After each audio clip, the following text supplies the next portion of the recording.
Hello. अगर climate chapter के tutorials को आप सीक्वेंस में वॉच कर रहे होंगे तो आपने देखा होगा कि पिछले ट्यूटोरियल में हमने देखा था किस प्रकार से प्रेशर डिफरेंसेस की वजह से विंड्स जनरेट होती हैं। और विंड्स भी कितनी कमाल की चीज़ है, पूरे सरफेस पे भी अपर एयर में भी सर्कुलेट करती रहती हैं और थर्मल बैलेंस मेंटेन करने में मदद करती हैं, क्योंकि पोल की तरफ से हवाएं आती हैं, ठंडी होती हैं, तो वो इक्वेटोरियल रीजन में, ट्रॉपिकल रीजन में कुछ ठंडक देती हैं। और ट्रॉपिकल रीजन से जब हवाएं जाती हैं ऊपर पोल की तरफ, तो वहाँ पर जाकर मिड लैटिट्यूड्स में और पोल वर्ल्ड्स कुछ हीट फैलाती हैं, तो हीट एंड मॉइस्चर को कैरी करती है। वही ओशन करेंट्स का भी यही काम होता है। बहुत इंटरेस्टिंग है क्लाइमेटोलॉजी, लेकिन अगर आप उसे ठीक से समझेंगे, कंसेप्ट्स को वजह जानेंगे, तो ये बहुत ही ईजी हो जाता है। वही मेरा प्रयास है। I am trying to break this chapter into different parts with different concepts the tutorials contain. तो इस मेरे पास रिक्वेस्ट भी आई थी, मतलब कुछ लोगों ने मैसेज मुझे पर्सनली किए थे कि सर ये जो डिफ्लेक्शन होता है विंड का, उसके बारे में कोरियोलिस फोर्स से रिलेटेड कुछ हमें मतलब समझाने की कोशिश करिए। तो देखिए, मैं साइंस का तो टीचर हूँ नहीं, बट मैंने इजी वे में कोशिश करूँगा कि मैं आपको समझा सकूँ। तो चलिए, लेट्स एंटर इनटू ट्यूटोरियल। और यहाँ पर हम विंड को लेकर कुछ बात करेंगे। थोड़ा सा रिकैप करते हुए चलते हैं, है ना, कि हमने देखा था कि पिछले ट्यूटोरियल में किस प्रकार से जो सन का इंसोलेशन है वो पृथ्वी के कर्व्ड होने की वजह से हर जगह एक सा नहीं होता। डिफरेंशियल हीटिंग हमको देखने को मिलती है, मतलब कि डिफरेंशियल हीटिंग हमको देखने को मिलती है, डीएच मान लीजिए। और इस डिफरेंशियल हीटिंग वजह से जो high pressure and low pressure conditions हमें देखने को मिलती है ना, क्योंकि टेम्परेचर डिफरेंस हमें देखने को मिलता है। और इन्हीं हाई प्रेशर लो प्रेशर की वजह से विंड जनरेट होती है। यानी एक प्रकार से जो प्रेशर ग्रेडियंट है उससे विंड जनरेट होती है और विंड की स्पीड भी तय होती है। प्रेशर ग्रेडियंट मैंने आपको पिछली बार बताया, तो मैं फिर से बता देता हूँ आपको कि ग्रेडियंट मतलब कितनी प्रेशर कंडीशंस कैसे चेंज हो रही हैं। मान लीजिए कि ये यहाँ पे 1000 मिली बार ये प्रेशर है, एयर प्रेशर है। इसके बाद यहाँ पर ये प्रेशर हो गया 990 मिली बार, ठीक है। इसके बाद यहाँ पे प्रेशर हो गया मान लीजिए कि 900 मिली बार, ठीक है। और उसके बाद यहाँ पे प्रेशर हो गया 850 मिली बार, 50 मिली बार। अब देखिए यहाँ पर जो प्रेशर है वो बहुत जल्दी चेंज हो रहा है। यहाँ पर थोड़ा सा दूरी है और यहाँ काफ़ी दूरी है। तो जिस हिसाब से प्रेशर कंडीशंस चेंज हो रही हैं, हालांकि जो सेम प्रेशर वाले एरियाज होते हैं उनको कनेक्ट करने वाली जो लाइन होती है वो आइसोबार होती है। तो अगर आइसोबार्स बहुत नज़दीक हैं तो स्पीड तेज़ होती है। हालांकि अब देखिए यहाँ पर ये लो प्रेशर है और यहाँ पे हाई प्रेशर है, ठीक है। तो हाई प्रेशर से लो प्रेशर की तरफ विंड बहेंगी तो, लेकिन जिस हिसाब से ग्रेडियंट में चेंज आ रहा है उसी हिसाब से विंड्स चेंज होती चली जाती हैं, ठीक है। मतलब विंड्स जो प्रेशर है, कंडीशंस हैं, मतलब कि जो एयर प्रेशर में जो डिफरेंस देखने को मिलता है उसकी वजह से विंड्स जनरेट होती हैं। तो एक प्रकार से हम कह सकते हैं कि जो प्रेशर ग्रेडियंट है वो विंड जनरेटिंग फोर्स भी है। तो थोड़ा सा आगे बढ़ें और मैं यहाँ पे प्रेशर ग्रेडियंट को प्रेशर ग्रेडियंट फोर्स कहूँगा। इस प्रकार से इसको कहा जाता है, प्रेशर ग्रेडियंट फोर्स। मतलब जो प्रेशर है, एयर प्रेशर है, वो किस हिसाब से चेंज हो रहा है, the rate of change is called gradient. तो प्रेशर ग्रेडियंट फोर्स से विंड जनरेट होती है, ये तो क्लियर हो गया। लेकिन प्रेशर ग्रेडियंट फोर्स एक प्रकार से विंड के डायरेक्शन को भी कंट्रोल करता है। ये चीज़ आपको मैंने पिछले ट्यूटोरियल में आपको बताई थी। मतलब it controls the winds direction, it controls the speed of the wind. मतलब जिस प्रकार से ग्रेडियंट्स हमको देखने को मिलेगा उसी हिसाब से विंड तेज होगी। क्योंकि देखिए यहाँ से यहाँ काफ़ी डिफरेंस है, तो एक जैसी रफ्तार में विंड बह रही है। अब पता चला काफ़ी जल्दी जल्दी चेंजेज आ रहे हैं तो रफ्तार में चेंजेस आने शुरू हो जाते हैं। इसके अलावा भी जो चीज़ें हैं वो ये हैं कि स्पीड को मतलब जो प्रेशर ग्रेडियंट फोर्स है वो विंड के डायरेक्शन को कंट्रोल करता है, उसकी स्पीड को कंट्रोल करता है, ठीक है। लेकिन विंड के डायरेक्शन को कंट्रोल करने वाले और भी फोर्सेज हैं, ठीक। वो है कोरियोलिस फोर्स, ओके।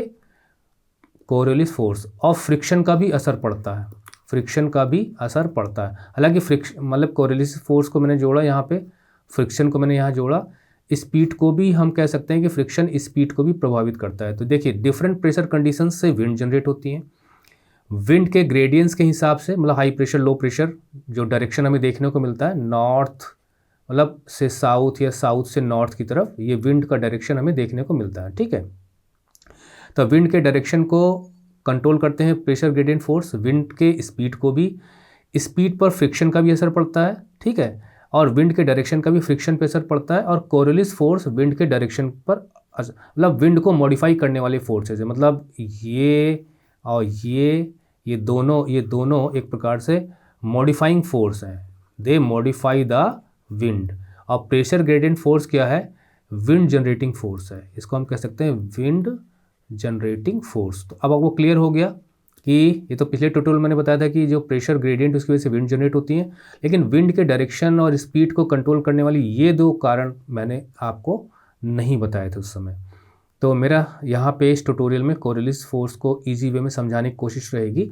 फ्रिक्शन आप जान ही रहे हैं कि मतलब सरफेस पे विंड चल रही है तो कहीं पे उनको सरफेस से भी फ्रिक्शन देखने को मिलता है, और कहीं पर्वत आ जाते हैं तो फ्रिक्शन देखने को मिलता है। यही नहीं, शहरों में जो घर बने हुए हैं, बड़ी बड़ी मंजिलें बनी हुई हैं, तो वो भी फ्रिक्शन का ही काम करते हैं। मतलब हवाओं को रोकना का मतलब फ्रिक्शन हो गया यहाँ पे, और कोरियोलिस अभी हम यहाँ पे डिस्कस करते हैं। ठीक, अब यहाँ पे ये जानना ज़रूरी है कि विंड का जो जनरल मूवमेंट है, ठीक है, विंड का जनरल मूवमेंट जो है वो होता है या तो वो हाई प्रेशर से लो प्रेशर की तरफ जो, मतलब या तो नॉर्थ साउथ या साउथ नॉर्थ, ये जनरली हमें देखने को मिलता है विंड का डायरेक्शन। ठीक, लेकिन इस विंड के डायरेक्शन में मतलब ये इनका मूवमेंट है जो विंड मूव करती है, ठीक है, लेकिन इस विंड के डायरेक्शन में जो ईस्ट वेस्ट का जो कंसेप्ट है या ईस्ट वेस्ट का जो कंपोनेंट है विंड के डायरेक्शन में, ठीक है, ये ठीक, क्योंकि हम देखिए अक्सर पढ़ते हैं, अभी हम जब मानसून में पढ़ेंगे तो हम देखेंगे कि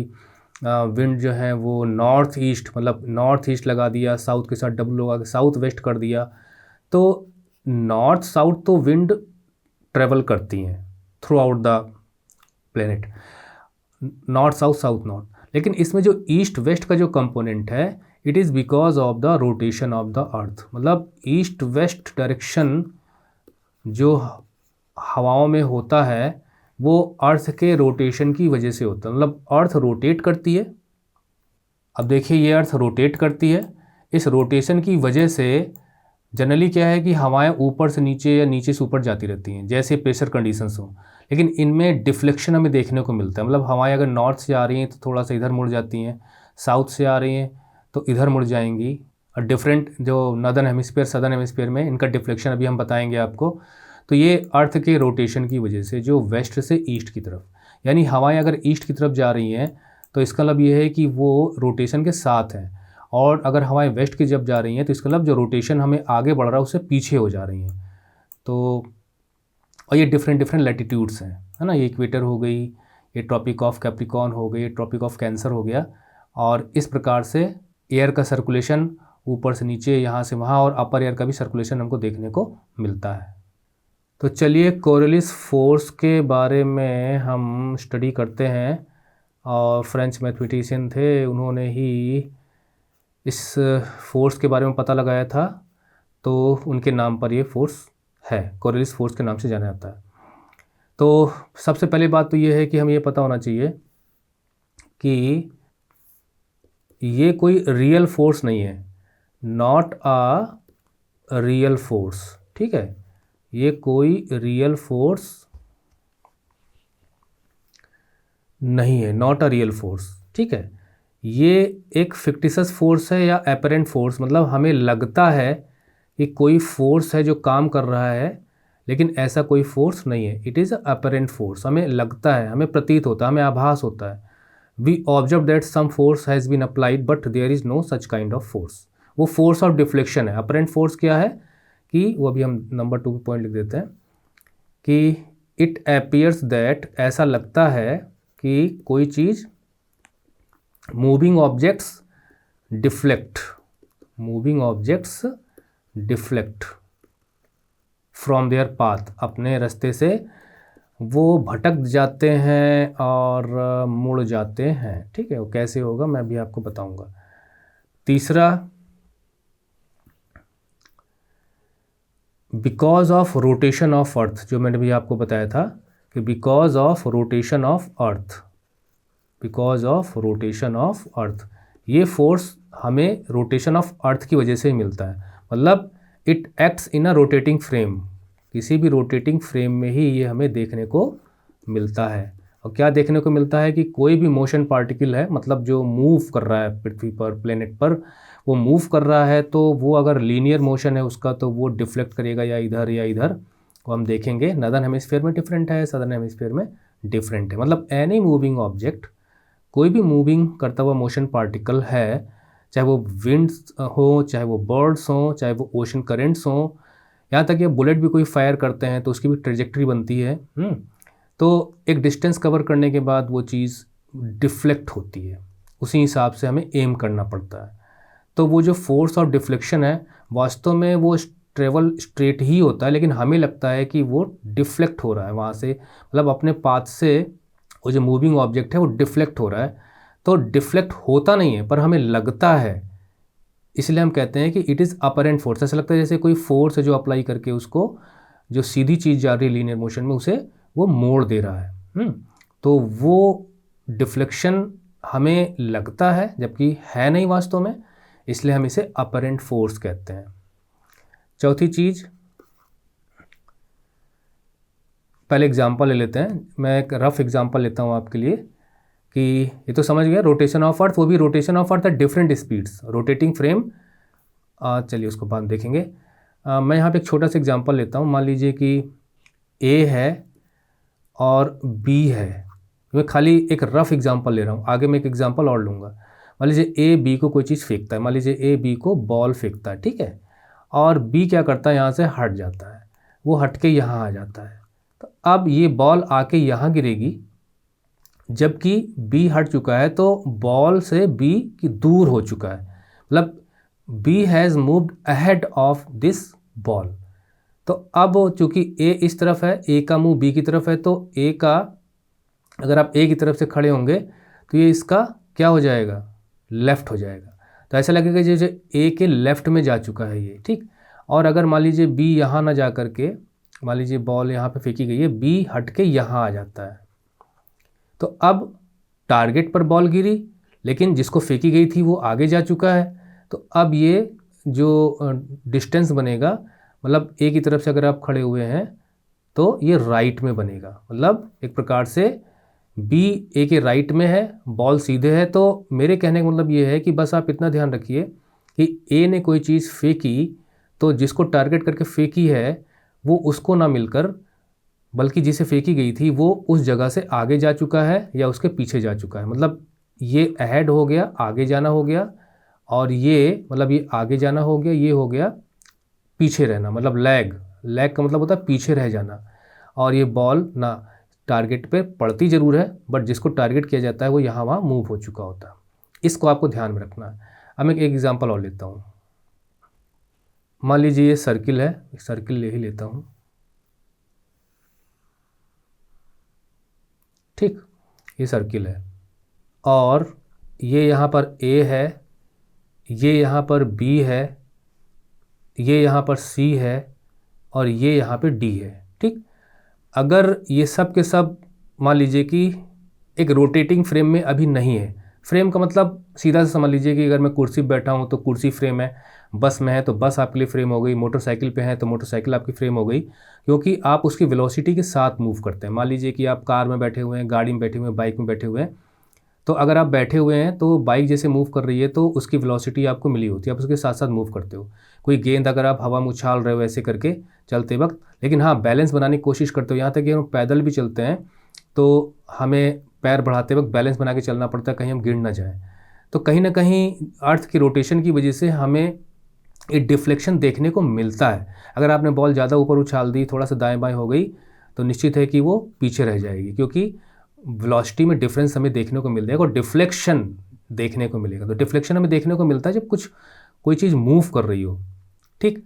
तो मान लीजिए कि अगर ये रोटेटिंग फ्रेम नहीं है तो ए अगर सी को कोई चीज़ फेंकता है तो सीधी ऐसे जाएगी, डी बी को कोई चीज़ फेंकता है तो सीधी ऐसे जाएगी, कोई डिफ्लेक्शन हमें देखने को नहीं मिलेगा। अब आप एक दूसरी कंडीशन लीजिए कि ए ने, अब ये मान लीजिए ये रोटेटिंग फ्रेम बन गया, मतलब ये घूम रहे हैं, ठीक है। मतलब हमने इसको घुमा दिया और ए बी सी डी ये सब मतलब घूम रहे हैं और काउंटर क्लॉकवाइज घूम रहे हैं, मतलब इस प्रकार से घूम रहे हैं ऐसे, इस दिशा में घूम रहे हैं, ठीक। मतलब ये इस दिशा में सर्किल कर रहा है। मैं क्योंकि एनिमेशन मुझे आता नहीं है, बस मैं ऐसे ही समझाने की कोशिश कर रहा हूँ कि ये ऐसे घूम रहा है। तो ए डी सी सब अपनी पोजीशन बदलते नजर आएंगे, लेकिन ये आमने सामने ही रहेंगे। कहाँ रहेंगे? आमने सामने रहेंगे जब भी रहेंगे। मान लीजिए ए यहाँ आ गया है ना, तो सी यहाँ आ जाएगा इस टाइप से।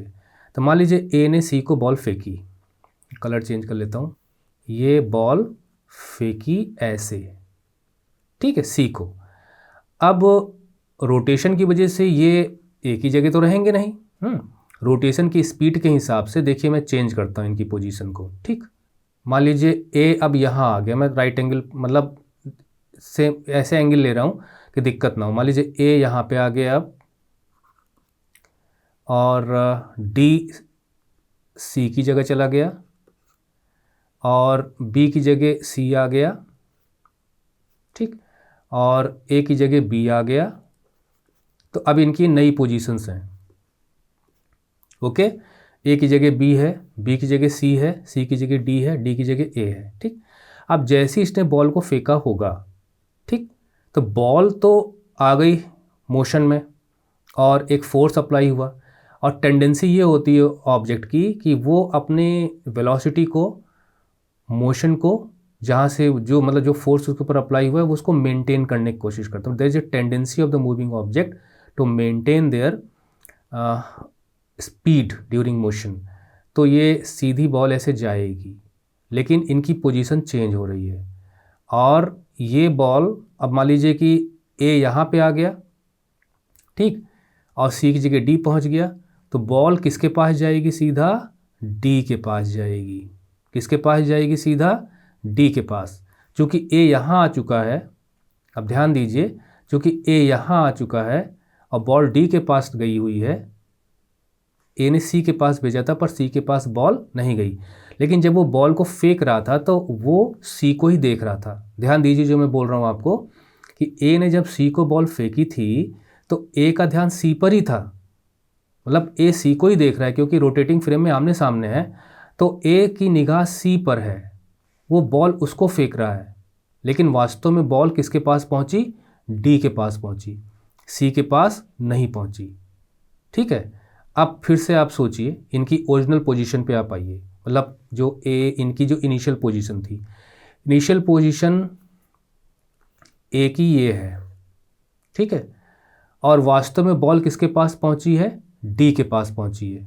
किसके पास पहुंची है? डी के पास पहुंची है। तो जब ए ने बॉल को फेंका, ठीक है, और चूंकि आमने सामने रहेंगे, मतलब ए अगर यहाँ आ गया तो डी यहाँ आ गया, तो ए की निगाह सी पर है, तो वास्तव में ए यहाँ पर पहुँचा, उसकी निगाह सी पे ही है, और बॉल वास्तव में पहुँची है यहाँ पे डी के पास। तो ए को ऐसा लगेगा जैसे बॉल ऐसे रिफ्लेक्ट होके डिफ्लेक्ट होके डी के पास पहुँच गई, सी के पास नहीं पहुँची। वो सी को ही देख रहा है, लेकिन वास्तव में बॉल डी के पास पहुँची हुई है। यही है डिफ्लेक्शन। वास्तव में बॉल ने सीधा ही ट्रेवल किया है, उसने कोई डिफ्लेक्शन किया ही नहीं, लेकिन हमें ऐसा लगेगा कि कोई डिफ्लेक्शन यहाँ पर हुआ है। या बहुत आसानी से कभी भी करके कोशिश करके देख सकते हैं। कोई भी चीज़ आप घुमाइए और उसके ऊपर, या कोई चीज़ रखी हुई है और जिस फ्रेम में रखी हुई है ना, आप उस फ्रेम को घुमा दीजिए तो अपोजिट डायरेक्शन में देखिए वो चीज़ टर्न करती है। अगर आप इधर टर्न करेंगे तो इधर घूम जाएगी, इधर टर्न करेंगे तो उधर घूम जाएगी। तो इस प्रकार से ए ने सी को फेंका बॉल सीधी ही गई है, टेढ़ी नहीं है, लेकिन चूंकि इन्होंने अपनी पोजीशंस बदल ली थी रोटेशन के कारण, रोटेशन ना होता तो बॉल सी को ही मिलती, रोटेशन के कारण ए सी को ही देख रहा है, तो बॉल लगा जैसे वो डी को रिफ्लेक्ट होकर चली आई।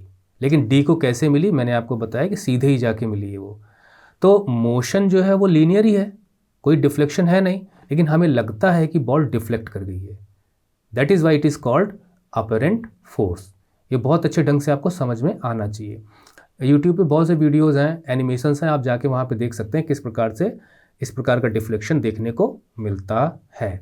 तो मेरे ख्याल से अब आपको समझ में आ गया होगा। आप खुद भी डायग्राम बना के इस तरह से कोशिश कर सकते हैं कि due to the rotating frame the deflection appears when we throw या when something is moving, है ना, मूविंग ऑब्जेक्ट पे ये फोर्स काम करता है रोटेटिंग फ्रेम में, कि it does not reach the trajectory, target trajectory, it's trajectory is deflected. अब कैसे डिफ्लेक्ट होगी वो मैं आपको बताता हूँ। कोरियलिस फोर्स जो अप्लाई होता है वो इस तरह से अप्लाई होता है कि अगर कोई ऑब्जेक्ट का मोशन इस तरह से हो रहा है, ठीक है, डायरेक्शन ऑफ मोशन, तो उसके राइट हैंड साइड में परपेंडिकुलर में इस प्रकार से कोरियलिस फोर्स लगता है। ठीक, ये डायरेक्शन है मूविंग ऑब्जेक्ट का, तो कोरियलिस फोर्स ऐसे लगेगा। मान लीजिए कोई चीज़ ऐसे मूव कर रही है, ठीक, तो कोरियलिस फोर्स इस तरफ लगेगा। अब चूंकि मोशन है, मतलब यहाँ पे भी एक स्पीड मिली हुई है, एक वेलोसिटी है, ठीक, और इधर कोरियलिस फोर्स भी अपनी तरफ इसको घसीट रहा है, तो कहीं ना कहीं इन दोनों के बीच में ये मोशन डिफ्लेक्ट हो जाएगा। जो भी मूविंग ऑब्जेक्ट है उसका पाथ डिफ्लेक्ट हो जाएगा। तो ये जो डिफ्लेक्शन है ना, इसी को कोरियलिस फोर्स कहा जाता है। It is because of the rotation of the earth. कोई भी रोटेटिंग फ्रेम होगा वहीं हमको देखने को मिलेगा, और इसे हमें अर्थ पर अप्लाई करना है। तो अब आपको क्लियर हो गया कि Coriolis force is no real force just because of the rotation of the earth. The moving object of any kind, moving object, animate, inanimate, तो it appears that कि they deflect their path। थोड़ा सा long हो, short हो, wind के बारे में तो थोड़ा सा लॉन्ग डिस्टेंस कवर करती है तभी देखने को मिलता है। they deflect their path, तो it appears that there is some force which is deflecting them. That force, that fictitious force is called Coriolis force. So Coriolis force is the reason behind the deflection of moving object from their path, and this force is applied perpendicular to the right to the direction of the motion, जो मैंने भी आपको बताया। तो ये कुछ points मैंने यहाँ लिखे थे। मतलब कोई रियल फोर्स नहीं है, एपरेंट फोर्स है, रोटेशन ऑफ द अर्थ की वजह से होता है, और अर्थ रोटेट करती है वेरिंग स्पीड पर।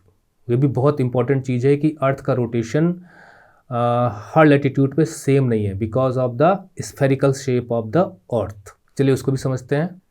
अर्थ पर जो विंड का मूवमेंट है उसमें अगर हम अप्लाई करें तो नदर्न हेमिस्फीयर में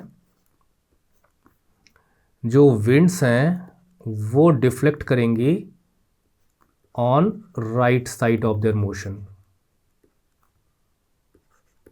right side of their motion. मतलब मान लीजिए कि विंड्स ऐसे आ रही हैं, ठीक है, तो अगर आप मुंह इस तरफ करेंगे विंड की तरफ तो वो आपका बायां होगा या आपका दायां होगा, तो विंड इस तरफ को मुड़ जाएंगी ऐसे, ठीक है। ये इनके मोशन का डायरेक्शन है, और ये कोरियलिस फोर्स की वजह से। अब आपको पता होगा ना कि अगर विंड इस तरफ आ रही है तो उसका राइट हैंड साइड ये होगा, यहाँ पे कोरियलिस फोर्स लगेगा, और बीच में कहीं ना कहीं डिफ्लेक्शन हमें देखने को मिलेगा। डिफ्लेक्शन स्पीड पर डिपेंड करता है। ये आपको ध्यान होना चाहिए कि जो कोरियलिस फोर्स है ना, वो प्रोपोर्शनेट है। मतलब प्रोपोर्शनेट को कैसे दिखाते हैं, मतलब Coriolis force is proportionate to the speed of the moving object. मतलब जितनी स्पीड होगी उतना ही कोरियलिस फोर्स हमें देखने को मिलेगा। यही वजह है कि जो जेट स्ट्रीम्स हैं वो वेस्ट टू ईस्ट ट्रेवल करती हैं। वो हम जेट स्ट्रीम का जब लेंगे ट्यूटोरियल तो वहाँ आपको बताएंगे, ठीक है। तो कोरियलिस फोर्स स्पीड को प्रभावित नहीं करता। Just make it a point, Coriolis force does not affect the speed of the wind, but yes it deflects the path of the wind. ये विंड के डायरेक्शन को जरूर प्रभावित करता है पर उसकी स्पीड को प्रभावित नहीं करता। स्पीड प्रेशर ग्रेडियंट पर डिपेंड करती है, ठीक है, और फ्रिक्शनल फोर्सेस की वजह से भी स्पीड कम हो सकती है। तो इसलिए कोरियलिस फोर्स सिर्फ और सिर्फ विंड के डायरेक्शन को डिफ्लेक्ट करता है, ठीक है। वो मैंने आपको बताया किस तरह से डिफ्लेक्ट करता है यहाँ पे। तो नदर्न हेमिस्फीयर में winds on the right side मुड़ जाती हैं, डिफ्लेक्ट करती हैं, और सदर्न हेमिस्फीयर में जो विंड्स हैं on left hand side, left side of their direction of motion. तो मान लीजिए विंड्स ऐसे जा रही हैं, ठीक है, इस तरह से। तो अब आप इनकी विंड की तरफ से इस तरफ मूव करके आप आएंगे तो आपका लेफ्ट कौन सा होगा, ये वाला होगा। तो ये विंड इस तरफ को डिफ्लेक्ट हो जाएंगी, इस तरफ को डिफ्लेक्ट हो जाएंगी, मतलब उल्टा हो जाएगा। इसी प्रकार से अगर विंड ऊपर की तरफ जा रही है ना, तो यहाँ पे इधर मुड़ जाएगी, और इधर ऊपर की तरफ जा रही है तो विंड इस तरफ मुड़ जाएगी, मतलब लेफ़्ट हैंड साइड में। तो हो सकता है आपको इसका ध्यान ना रहे, तो मैं यहाँ पर एक तरीका बता रहा हूँ आपको कि कोई भी मूविंग ऑब्जेक्ट है तो जो उसको इनिशियल फोर्स मिलता है, वेलोसिटी मिलती है, वो उसको मेंटेन करने की कोशिश करता है, ठीक है। तो अगर फास्टर से लोअर स्पीड की तरफ वो जा रहा है, तो ये विंड के लिए मैं समझा रहा हूँ आपको, फास्टर से लोअर स्पीड की तरफ जा रहा है तो वो अपना जो इनिशियल, मतलब जहाँ से शुरू हुआ है उसका मोशन, है ना, उसने शुरू किया इनिशियल पोजीशन से, वो मूव कर रहा है तो उसकी इनिशियल पोजीशन फास्टर है। तो जब फास्टर से लोअर की तरफ जाएगा तो वो फास्टर, मतलब इसकी अपेक्षा उसकी स्पीड तेज़ रहेगी तो आगे जाएगा, मतलब मूव अहेड, मूविंग अहेड, वो आगे चला जाएगा। और अगर वो लोअर से फास्टर की तरफ जा रहा है, ठीक, तो अब चूंकि यहाँ स्पीड इसकी ज़्यादा है, इसकी अपेक्षा इसकी स्पीड कम है, इनिशियल पोजीशन लोअर स्पीड की है, तो वो इसके अपेक्षा लोअर स्पीड पर ही रहेगा और इट विल लैग बिहाइंड, वो पीछे रह जाएगा, ठीक है। एक तरीका आप ये भी लगा सकते हैं। अब इसके हिसाब से अगर हम देखें तो इक्वेटर पे स्पीड ज़्यादा होती है और पोल वर्ड्स स्पीड कम होती है। ये इक्वेटर हो गया, पोल पॉइंट हो गया, मान लीजिए मैं इसको गोल कर देता हूँ ऐसे समझाने के लिए, क्योंकि देखिए अर्थ का ये जो इक्वेटर है सबसे बड़ा सर्किल है, तो अगर कोई पॉइंट यहाँ पे है तो उसे एक चक्कर लगाने में ज़्यादा डिस्टेंस कवर करना पड़ेगा, ठीक है। और मान लीजिए ये हम लैटिट्यूड लेते हैं, तो ये सर्किल छोटा है, लैटिट्यूडनल सर्किल छोटा है, तो इसे कम डिस्टेंस कवर करना पड़ेगा, क्योंकि हम ये जानते हैं कि 24 आवर में पृथ्वी एक रोटेशन पूरा करती है। तो चाहे वो बड़ा सर्किल हो, चाहे वो छोटा सर्किल हो, चाहे बिल्कुल पॉइंट हो, है ना, आपने लट्टू देखा होगा या कोई भी चीज़ मतलब गोल गोल है, उसका जो एक्सिस होता है, तो उसका जो एक्सिस होगा ऊपर देखेंगे तो घूमता हुआ नज़र नहीं आता, पॉइंट है। तो चाहे वो बड़ा सर्किल हो चाहे छोटा सर्किल हो, 24 आवर में चक्कर कवर करना है, तो जिसको ज़्यादा डिस्टेंस कवर करना है, टाइम सेम है, मतलब डिस्टेंस वेरी कर रहा है, डिस्टेंस 1, डिस्टेंस 2, डिस्टेंस 3, लेकिन सबको एक ही टाइम में कवर करना है। तो जिसका लार्जर डिस्टेंस होगा उसकी स्पीड तेज़ होनी चाहिए, ठीक है ना। मान लीजिए आपको 5 ही किलोमीटर जाना है और किसी को 20 किलोमीटर जाना है और एक ही घंटे में कवर करना है, तो अगर आपकी 5 किलोमीटर प्रति घंटे रफ्तार है तो भी आप कवर कर लोगे, लेकिन अगर 5 किलोमीटर घंटे की रफ्तार से अगर इस सड़क पर अगर आप जाओगे तो आपको 4 घंटा लग जाएगा, लेकिन आपको एक ही घंटे में कवर करना है, तो आपकी रफ्तार 20 किलोमीटर प्रति घंटे की होनी चाहिए। तो यहाँ पे स्पीड 5 है, इसकी 4 टाइम्स यहाँ पर है, और एक ही घंटे में दोनों अपना अपना डिस्टेंस कवर कर ले रहे हैं, ठीक है। क्योंकि इसका डिस्टेंस ज़्यादा है तो इसकी स्पीड ज़्यादा होनी चाहिए, क्योंकि टाइम हमने सेम रखा हुआ है। अगर हम इस टाइम को वेरी कर देते कि भाई 5 किलोमीटर की रफ्तार से आप जा सकते हो, तो 4 घंटा लगाता पहुंच जाता, ये भी 20 किलोमीटर कवर कर लेता।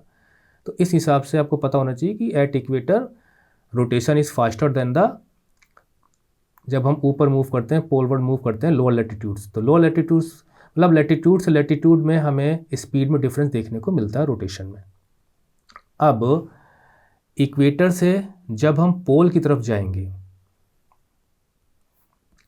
ये इक्वेटर से हम पोल की तरफ जा रहे हैं, ठीक है, तो इक्वेटर पे फास्टर स्पीड है रोटेशन की, तो फास्ट से लो की तरफ हम जा रहे हैं। जब फास्ट से लो की तरफ जाएंगे तो हमेशा हम फास्ट यानी आगे की तरफ जाएंगे। यानी एक प्रकार से अगर आप इक्वेटर से पोल की तरफ जा रहे हो, मतलब इक्वेटर सर्किल से अगर आप ऊपर जा रहे हो, नॉर्थवर्ड मूव कर रहे हो, तो आप आगे की तरफ जाओगे, यानी आप जो है आपका डिफ्लेक्शन वो इस तरफ को होगा, ठीक है। और अगर आप पोल से इक्वेटर की तरफ आ रहे हो, यानी पोल पे स्लो स्पीड है, इक्वेटर पे बहुत फास्ट स्पीड है, तो अब आप स्लो से फास्टर की तरफ आओगे, यानी आप ऊपर से नीचे की तरफ आओगे, तो आप पीछे रह जाओगे। आगे का मतलब चूँकि पृथ्वी वेस्ट से ईस्ट की तरफ घूमती है, तो आगे जाने का मतलब ईस्ट की तरफ और पीछे जाने का मतलब वेस्ट की तरफ, ये मान के चलिए। तो जब आप फास्टर स्पीड की तरफ से आएंगे तो आप ईस्ट की तरफ मुड़ जाएंगे, ठीक है। इसी हिसाब से पोल से आप इक्वेटर की तरफ आओगे तो पोल पर स्लो स्पीड है, तो स्लोअर से फास्टर की तरफ आप आओगे तो आप पीछे रह जाओगे, पीछे रहने का मतलब वेस्ट की तरफ मुड़ जाओगे, तो आप इस तरह से विंड इस तरह से मुड़ जाएगी। अब देखिए इक्वेटर फास्टर है, फास्टर से आप लोअर की तरफ जाओगे तो आप आगे निकल जाओगे, यानी कि इस तरफ, ईस्ट की तरफ। और आप पोल से, यानी अब आप पोल की तरफ से इक्वेटर की तरफ जा रहे हो, मतलब नॉर्थ से। अब ये समझ लीजिए कि आप जब आप इक्वेटर की तरफ जाओगे तो आप पीछे रह जाओगे, इक्वेटर की तरफ से जाओगे तो आप आगे चले जाओगे, ठीक है। इक्वेटर की तरफ से जाओगे तो आगे, और इक्वेटर की तरफ कहीं से आओगे, मतलब इसकी तरफ कहीं से आप आ रहे हो तो पीछे रह जाओगे। तो आप पोल से आप इक्वेटर की तरफ जा रहे हो, इक्वेटर की तरफ जा रहे हो तो पीछे रह जाओगे, इक्वेटर की तरफ से आ रहे हो तो आगे चले जाओगे। तो जब आप इक्वेटर की तरफ से कहीं जाएंगे तो आप ईस्ट की तरफ भाग जाते हैं, ठीक है, ईस्ट। और जब आप इक्वेटर की तरफ कहीं से आते हैं, पोल की तरफ से आ रहे हैं, इधर पोल की तरफ से आ रहे हैं, तो आप वेस्ट की तरफ चले जाएंगे। अगर आप इतना भी याद रखेंगे तो आपको बिल्कुल भी विंड का डायरेक्शन दिखाने में दिक्कत नहीं होगी। मान लीजिए हाई प्रेशर से लो प्रेशर की तरफ आ रहे हैं, अब चूंकि आप ऊपर से नीचे उतर रहे हैं, नीचे उतरने के मतलब इक्वेटर की तरफ जा रहे हैं तो आप पीछे रह जाएंगे। अगर आप हाई प्रेशर यहाँ है, लो प्रेशर यहाँ है, आप नीचे से ऊपर की तरफ जा रहे हो, नीचे मान लीजिए इक्वेटर है, ऊपर पोल है मान के, तो आप आगे चले जाओगे। तो इस प्रकार से आपको विंड के डायरेक्शन बनाने में बिल्कुल भी दिक्कत नहीं होने वाली है। ये देखिए डिफरेंट प्रेशर बेल्ट्स हैं बनी हुई है ना, इसमें देखिए आप जो है ये इधर को मूव कर रहा है, मतलब विंड यहाँ मूव कर रही है, विंड वहाँ मूव कर रही है, तो वास्तव में समझ में आता नहीं है। अगला ट्यूटोरियल मेरा ये प्रेशर बेल्ट्स को ही मैं आपको कोशिश करूँगा कि जो भी मेरे पास टूल्स हैं उनका यूज़ करते हुए मैं आपके सामने एक एक करके बनाया ना लेके आऊँ, और फिर आप इसको बहुत अच्छे ढंग से समझ पाएंगे। लेकिन विंड का डायरेक्शन तो आपको क्लियर हो गया होगा कि अगर आप इक्वेटर की तरफ से जा रहे हो, मतलब इक्वेटर की तरफ से जा रहे हो, तो हमेशा आप आगे जाओगे। जैसे मान लीजिए ये एरो इधर जा रहा है तो आप इक्वेटर की तरफ से मूव कर रहे हो। इक्वेटर की तरफ का मतलब होता है कि आप इस तरफ को, इक्वेटर की तरफ मतलब ऊपर जा रहे हो आप। और देखिए ये एरो जो है नीचे की तरफ है, तो ये हवा ऊपर से नीचे उतर रही है, मतलब पोल की तरफ से आ रही है, तो इसलिए ये अपने राइट हैंड साइड में मुड़ जाएगी। अगर आपको बिल्कुल ध्यान रहे तो बस इतना ध्यान रहे कि पोल की तरफ से यानी इक्वेटर की तरफ कोई हवा आ रही है तो पीछे रह जाएगी, पीछे का मतलब वेस्ट की तरफ चली जाएगी। तो इस प्रकार से आपको बिल्कुल भी समझने में दिक्कत नहीं होगी विंड के डायरेक्शन। और it is because of Coriolis force, जो मैंने आपको बताया कि वो अपेरेंट फोर्स है, रियल में ट्रेजेक्ट्री सीधी होती है लेकिन हमको लगता है कि वो डिफ्लेक्ट हो रही है। आपको मैं इस डायग्राम से समझाने की कोशिश करता हूँ कि अर्थ के ग्लोब पर, मतलब अर्थ पर कैसा आपको ये डिफ्लेक्शन हम एक्सप्लेन कर सकते हैं। तो मान लीजिए ए यहाँ पे है, ठीक है, ट्रॉपिक ऑफ कैंसर पर, और बी यहाँ पे है इक्वेटर पर। और ये इसकी स्पीड रफली 1000 माइल पर आवर, और ट्रॉपिक ऑफ कैंसर की स्पीड 500 माइल्स पर आवर। तो इसका सरकमफ्रेंस काफ़ी बड़ा है, इक्वेटर पे इसका सरकमफ्रेंस काफ़ी छोटा है, तो सर्किल की लेंथ ही डिफरेंट है और टाइम सेम है, एक ही टाइम पे कवर करना है, तो निश्चित है कि डिफरेंस देखने को मिलेगा स्पीड में। तो अब ए ने बी को फेंकी बॉल के लिए मैं एक दूसरा कलर ले लेता हूँ। ए ने बी को बॉल फेंकी, ठीक। अब चूंकि रोटेशन हो रहा है और बी की, मान लीजिए इसको 1 घंटा लगा बॉल को आने में, तो बी यहाँ पे 1000 माइल कवर करके यहाँ जा चुका होगा, इसकी नई पोजीशन यहाँ होगी। ए भी मूव कर चुका होगा, ए जो है लगभग 500 किलोमीटर तय करके, 500 माइल तय करके कहीं यहाँ पे होगा, ठीक है। तो वास्तव में बॉल जो उसे मोमेंटम यहाँ मिला था, जो उसे स्पीड रोटेशन की यहाँ मिली थी, उसी हिसाब से वो आगे मेंटेन करके जाएगी। लेकिन बी आगे मूव कर चुका है, बी अब यहाँ है नहीं, तो ए को, अब ए की निगाह तो बी पर ही है, तो ए को ऐसा लगेगा कि जो मैंने बॉल फेंकी थी वास्तव में बॉल तो यहाँ गिर गई, तो उसे ऐसा लगेगा कि बॉल डिफ्लेक्ट हो गई, मतलब मैंने फेंका पर बॉल डिफ्लेक्ट होके यहाँ गिर गई, वहाँ नहीं गई जहाँ पर मैंने फेंका था, क्योंकि जो स्पॉट यहाँ पर था वो स्पॉट बढ़ के आगे हो चुका, पीछे वाला स्पॉट यहाँ आ चुका है, जैसे मैंने आपको सर्किल करके बनाया था, ABCD का एग्जाम्पल दिया था। तो अब देखिए आप, स्लोअर स्पीड से जब हम हायर स्पीड पर कोई चीज़ थ्रो कर रहे हैं तो वो पीछे रह जा रही है, क्योंकि इक्वेटर फास्ट मूव करता है, जिसकी वजह से इक्वेटर पे कोई भी ऑब्जेक्ट होगा वो आगे भाग जाएगा इन सब की अपेक्षा। तो देखिए यहाँ पे डिफ्लेक्शन हमें कैसा देखने को मिल रहा है, इस प्रकार से देखने को मिल रहा है। डिफ्लेक्शन अपने राइट को हो रहा है क्योंकि ऑब्जेक्ट इस तरफ को मूव करता हुआ आ रहा है और राइट को हमको डिफ्लेक्शन देखने को मिल रहा है, जबकि बॉल सीधी ही आ रही है। लेकिन डिफ्लेक्शन हमें आभास हो रहा है, हमें देखने को मिल रहा है, हम ऑब्जर्व कर पा रहे हैं कि डिफ्लेक्शन। तो डिफ्लेक्शन हमारे ऑब्जर्वर मतलब ऑब्जर्वेशन पे डिपेंड करता है क्योंकि हमारी निगाह तो उसी पर है जिसको हमने टारगेट किया था। तो राइट हैंड साइड में मुड़ गई। तो ये है आपका नॉर्दर्न हेमिस्फीयर में, मैंने एक एग्जांपल दिया। उसी प्रकार से अगर आप नीचे से ऊपर फेंकोगे तो क्या होगा ज़रा बताइए। नीचे यानी इक्वेटर की स्पीड ज़्यादा है, इसकी स्पीड स्लो है, तो बॉल आगे भाग जाएगी। क्यों? क्योंकि उसे रोटेशन स्पीड जो मिली है, यहाँ से फोर्स मिला है इक्वेटर से, वो ज़्यादा स्पीड वाला है। तो डिफरेंट जो वेलोसिटी है ना, उसका भी बहुत ज़्यादा फ़र्क पड़ता है। हालांकि यहाँ पर अगर मैं एग्जांपल दूँ कि आप चल रहे हो, गाड़ी से जा रहे हो, अचानक आपने पेन गिरा दिया, कुछ गिरा दिया, तो वो पीछे छूट जाएगा। तो वो सब इस पर ठीक से एग्जांपल बैठता नहीं है, इसलिए हमने ग्लोब का एग्जांपल लिया। अच्छा, आप देखिए दक्षिण में मतलब सदर्न हेमिस्फीयर में क्या होगा। मान लीजिए कि यहाँ पे ए है और यहाँ पे बी है, ठीक है। अब ए ने बी को कोई चीज़ फेंकी, इसकी स्पीड ज़्यादा है और वेस्ट से ईस्ट की तरफ मूवमेंट हो रहा है, वेस्ट से ईस्ट की तरफ मूवमेंट हो रहा है और इसकी स्पीड कम है। तो ए जो है वो हायर स्पीड पे है, बी स्लोअर स्पीड पे है। तो निश्चित है कि 1 घंटा लगता है बॉल को आने में, तो ए तब तक यहाँ आ चुका होगा, ठीक है, और बी भी थोड़ा यहाँ आया होगा। मतलब ये डिस्टेंस हमारा 1000 किलोमीटर का होगा और ये डिस्टेंस हमारा 1000 माइल का, और ये 500 माइल का होगा। और बॉल कहीं यहाँ आके गिरेगी। क्यों? क्योंकि जब आप इक्वेटर की तरफ से बॉल को थ्रो करोगे, इक्वेटर की तरफ से कोई ऑब्जेक्ट मूव करेगा या फास्टर रोटेशन स्पीड की तरफ से लोअर स्पीड रोटेशन की तरफ कोई ऑब्जेक्ट मूव करेगा, तो हमेशा आगे की तरफ चला जाएगा। क्यों? क्योंकि इसकी जो इनिशियल स्पीड मिल रही है वो फास्टर रोटेशन की मिल रही है, 1000 माइल पर आवर की। और जिसको फेंका गया है, जिसको टारगेट किया गया, उसकी स्पीड 500 माइल पर आवर की है।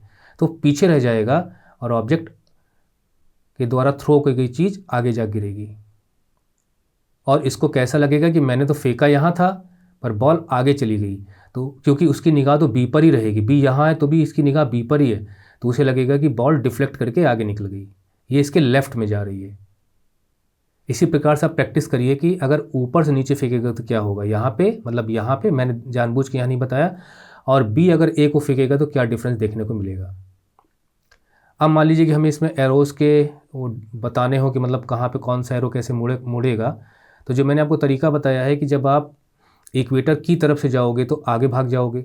तो मान लीजिए आपको यहाँ शो करना है कि आप इक्वेटर की तरफ से जा रहे हैं, तो आप ऐसे चले जाएंगे क्योंकि आपको आगे जाना है। यहाँ अगर आपको शो करना है कि आप इक्वेटर की तरफ से मतलब ऊपर से नीचे, इक्वेटर की तरफ का मतलब तो इक्वेटर की तरफ से इधर, इक्वेटर की तरफ से उधर, तो इक्वेटर की तरफ से आ रहे हैं तो आप आगे भाग जाएंगे। मान लीजिए अगर आप इक्वेटर की तरफ जा रहे हैं, ठीक है, तो आप पीछे रह जाएंगे। इक्वेटर की तरफ जा रहे हैं तो आप पीछे रह जाएंगे। तो देखिए ईस्टर्ली हो गई, ये वेस्टर्ली, ये भी ईस्टर्ली हो गई, ये वेस्टर्ली हो गई, ये वेस्टर्ली हो गई। ये सब कुछ मैं प्रेशर बेल्ट्स में आपको बताऊंगा। तो कुछ और पॉइंट्स आपको ध्यान में रखने हैं कि इक्वेटर पे हमें हाईएस्ट रोटेशन स्पीड देखने को मिलती है, ठीक है, लेकिन रोटेशन का कोरियोलिस फोर्स में उल्टा संबंध है। हाईएस्ट रोटेशन स्पीड लीस्ट या निग्लिजिबल, बल्कि आप जीरो समझिए, निग्लिजिबल जीरो कोरियोलिस फोर्स। पोल पर तो एक प्रकार से जीरो स्पीड होती है, ठीक है, पोल पर कोई स्पीड होती नहीं, पोल तो एक पॉइंट की तरह से है, ठीक है। तो आप लिख सकते हो कि negligible speed, no speed at all, हालांकि पॉइंट में होती है निग्लिजिबल स्पीड, और स्पीड बिल्कुल कम है तो कोरियोलिस फोर्स सबसे हाईएस्ट होगा, सबसे हाईएस्ट होगा। हालांकि ये फिजिकल डेराइवेशन, मैथमेटिकल डेराइवेशन से आप निकाल सकते हैं, लेकिन आप खुद ही सोचिए कि कोरियोलिस फोर्स मतलब डिफ्लेक्शन सबसे ज़्यादा होगा। मतलब जहाँ पे कोरियोलिस फोर्स हाईएस्ट होगा वहाँ डिफ्लेक्शन ज़्यादा मिलेगा। मतलब कोई विंड यहाँ से अगर नीचे की तरफ मूव कर रही है तो उसमें डिफ्लेक्शन ज़्यादा मिलेगा। खुद ही देखिए इसका डिफ्लेक्शन यहाँ तक मिलेगा अगर वो चीज़ यहाँ फेंकी जा रही है। अब मान लीजिए एंगल बड़ा मिल रहा है आपको, एंगल काफ़ी बड़ा मिल रहा है। अब जैसे मान लीजिए कोई चीज़ यहाँ से फेंकी गई, ठीक है, तो उतना एंगल नहीं बनता, आपको नज़र आएगा। लेकिन मान लीजिए कोई चीज़ और नीचे आके फेंकी जा रही, यहाँ पे फेंकी जा रही, तो और भी डिफ्लेक्शन कम देखने को मिलेगा और इक्वेटर पे लगभग वो जीरो हो जाता है। तो जहाँ पर हाईएस्ट रोटेशन स्पीड है वहाँ पे कोरियोलिस फोर्स जीरो है लगभग, और जहाँ पे स्पीड हाई नहीं है, लगभग जीरो के आसपास है, वहाँ पर कोरियोलिस फोर्स हाईएस्ट होता है। तो Coriolis force is highest at the poles and lowest almost zero at the equator, ठीक। इसके अलावा अगर हम मूविंग ऑब्जेक्ट की हम बात करें तो मूविंग ऑब्जेक्ट की स्पीड से उसका डायरेक्ट संबंध है। Highest the speed of the moving object, highest deflection देखने को मिलेगा। यही वजह है कि जो हमारी जेट स्ट्रीम्स हैं वो काफ़ी तेज़ चलती हैं और उनमें डिफ्लेक्शन ज़्यादा देखने को मिलता है, तो वेस्ट से वो ईस्ट हो जाती हैं, ठीक है। तो मेरे ख्याल से कोरियोलिस फोर्स आपको ईजिएस्ट वे में मैंने समझाने की कोशिश की, आपको समझ में आया होगा। जो मेन पॉइंट्स हैं स्क्रीन पर ये आप देख रहे हैं। अगर फिर भी अगर आपको कोई चीज़ समझ में ना आई हो तो आप कमेंट बॉक्स में लिखिए, मैं कुछ ना कुछ हो सकेगा तो मैं अगले ट्यूटोरियल में उन क्वेश्चंस को कवर कर लूँगा। So ending the tutorial here, okay, tata, bye bye.